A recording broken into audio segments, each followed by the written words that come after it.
उसने एक मांगने वाले को झट से कुछ निकाल कर दे दिया। मैंने कहा कि भाई देखभाल कर देना चाहिए, ये फ्रॉड लोग होते हैं और आम इंसान के जज्बा नेकी को एक्सप्लॉइट करते हैं। फरमाने लगे आपने वजह फरमाया, मैं पहले ऐसा ही करता था, फिर एक वाक़ये ने मेरी दुनिया बदल कर रख दी। मैं धर्मपुरा लाहौर में अपने घर से साइकिल पर निकला था कि ठेकेदार से अपने बकाया जात वसूल कर लूं। मैं स्टील मिल फिक्सर था और एक कोठी के लेंटर के पैसे बाकी थे, मगर ठेकेदार आजकल पर टरखा रहा था। मैं साइकिल पर जा रहा था कि एक शख्स अपना बच्चा फुटपाथ के किनारे लिटाए अस्पताल पहुंचाने के लिए टैक्सी का किराया मांगता फिर रहा था। वो कभी किसी पैदल का बाजू पकड़कर हाथ जोड़ देता, मेरा बच्चा बचा ले, मुझे टैक्सी का किराया दे दे।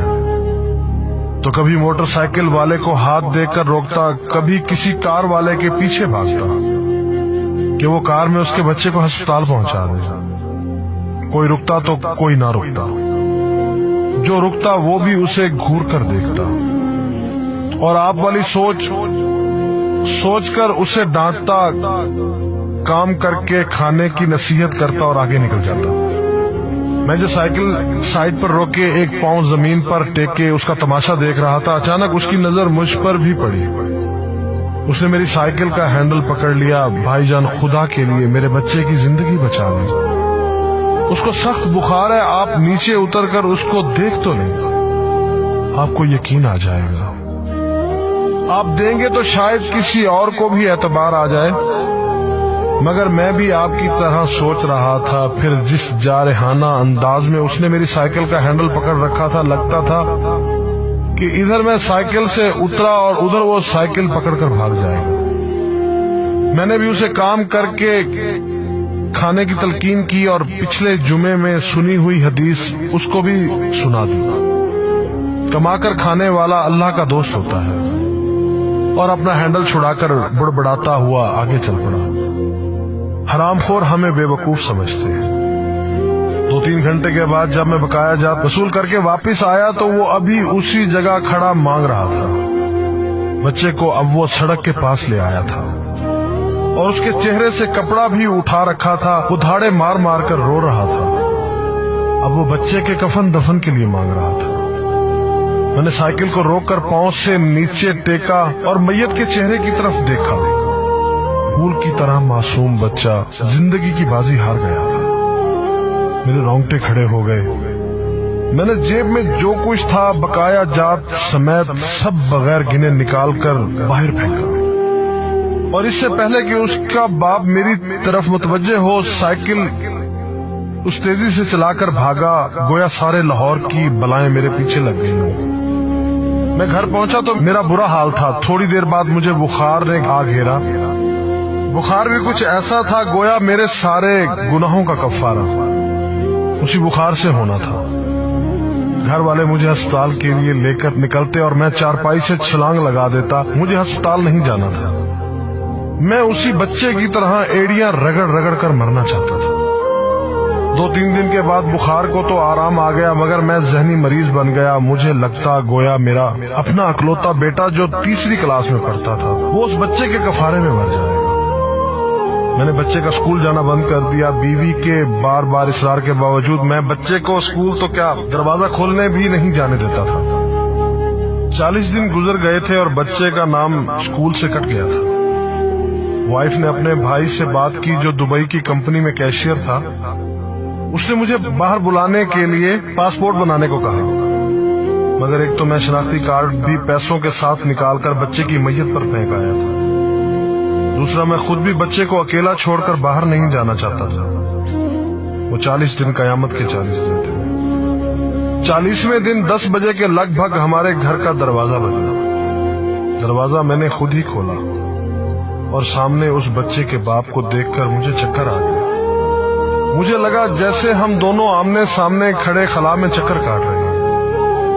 दरमियान में बच्चे का चेहरा भी आ जाता। मेरी कैफियत से बेखबर उस बाप ने मुझे दबोच लिया और फूट फूट कर रोना शुरू कर दिया।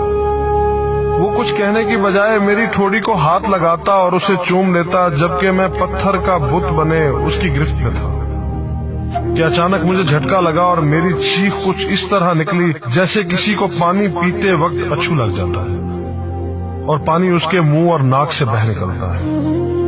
میں اس بچے کے باپ کو سختی کے ساتھ سینے سے لگائے یوں رو رہا تھا گویا اس کا نہیں بلکہ میرا بچہ مر گیا ہے۔ ہمارے رونے سے گھبرا کر پورا محلہ اکٹھا ہو گیا تھا۔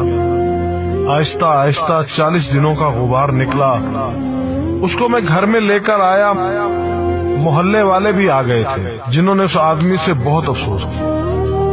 کچھ دیر بعد اس نے اپنی جیب سے میرا شناختی کارڈ نکالا اور مجھے واپس کیا، پھر جیب میں ہاتھ ڈال کر کچھ پیسے نکالے اور میرا شکریہ ادا کر کے کہنے لگا کہ آپ کے پیسے بڑے برکت والے تھے، شاید آپ کے خلوص کی برکت تھی کہ میرے بہت سارے کام ہو گئے۔ سارے اخراجات کے بعد کچھ پیسے بچ گئے تھے، ان میں کچھ پیسے میں نے ادھار لے کر ڈالے ہیں، یہ آپ قبول کر لیجئے، باقی میں بہت جلد آپ کو واپس کر دوں گا۔ میں نے پیسے واپس لینے سے سختی کے ساتھ انکار کر دیا اور منت سماجت کر کے اسے پیسے رکھنے پر راضی کر دیا۔ اس کے بعد میں یہاں بطور اسٹیل فکسر آ گیا۔ میں جی جان سے کام کرتا تھا، چند ماہ میں ترقی کر کے فور مین بن گیا۔ 3 سال بعد میں نے سالے کی مدد سے اپنی کمپنی بنا